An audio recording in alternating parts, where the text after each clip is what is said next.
பிரதமர் பதவி கனவில் மிதப்பவர்கள் கடும் ஏமாற்றம் அடைவர் என காங்கிரஸ் செய்தி தொடர்பாளர் திக் விஜய் சிங் தெரிவித்துள்ளார்.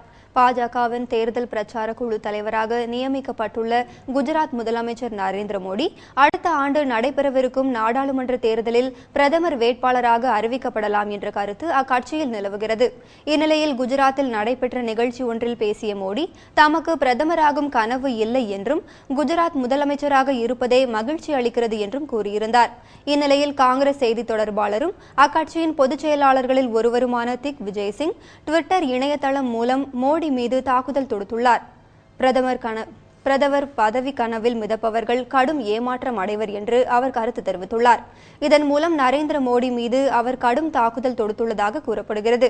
இந்நிலையில் மத்திய பிரதேச முதலமைச்சரான சிவராஜ் சிங் சௌஹான் தங்கள் மாநிலத்தில் சட்டப்பேரவை தேர்தல்கள் முடியும் வரை பிரதமர் வேட்பாளராக மோடியை அறிவிக்க வேண்டாம் என பாஜக மேலிடத்திடம் கேட்டுக் கொண்டுள்ளதாக செய்திகள் வெளியாகியுள்ளன.